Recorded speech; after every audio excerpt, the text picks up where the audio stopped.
Hello, I'm Morris Massey. Let's continue our probe into human behavior. Now, we know that what we are right now is rooted in where we were when we were value programmed.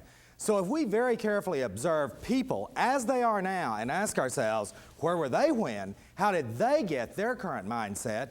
Then we quickly get a sense of where they're coming from, why they're doing such screwy things as we see it. Now, we don't have to agree with those people, but to even begin to get along, we've got to accept them for what they are. Sometimes accepting other people is really tricky.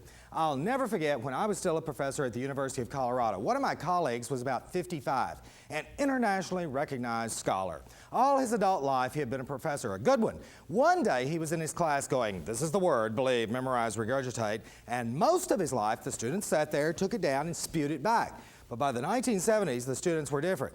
And one day it caught up with him. He was giving the word, and a girl in the back of the room held up her hand and said, do you know what the shit you're talking about? He freaked out, lost it, ran out, saw me, and started yelling, we gotta kill the bastards, we gotta kill them all. Now, probably something like that has never happened to you. Probably nobody's ever said to you, hey, do you know what you're talking about? Well, if they haven't, you can bet your bottom dollar they've thought it. Unless you're so special you regularly walk on water, then you better believe there are a lot of people who think you're full of it. When you tell a traditional manager that he has to provide self-fulfillment on the job for his younger employees, he's likely to say, self-fulfillment my rear, there's a job to do, now get the hell out there and do it.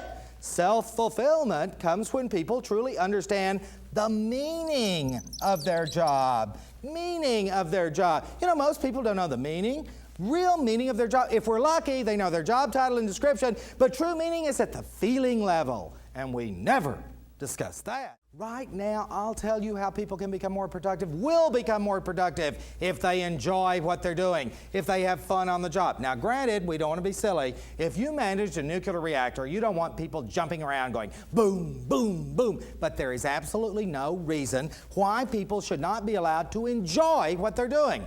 And if they do enjoy, they'll be more productive. I was pitching this to a bunch of engineers in California. Uptight, button-down mind mentality. I said, you gotta have fun, you gotta loosen up. They said, look, we're engineers, we're very serious around here. And they were. They do missile guidance systems and things like that. What could we do? I said, well, something spontaneous, something human. On your way to work one day, buy a bunch of flowers. Give one to everybody, even the men. They're real tough and macho, but they'll sniff it when no one's looking. Or throw candy, Tootsie Rolls, lollipops at people. They're engineers. One of them said, balloons, helium balloons. Could we do balloons? I said, I don't give a damn, just do something. A few brave souls opened up, became more human. Now I have letters from their top management that say communication is better, people are talking to each other, they seem more motivated, it's great. Let's have the guts to be more human, more spontaneous, loosen up.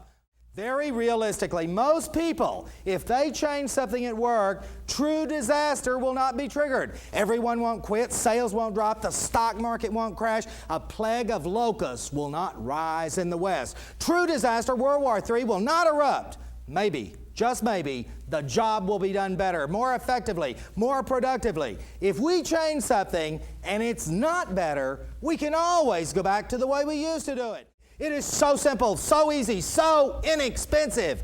Give a pat on the back. A lot of people are beginning to talk about management by touch.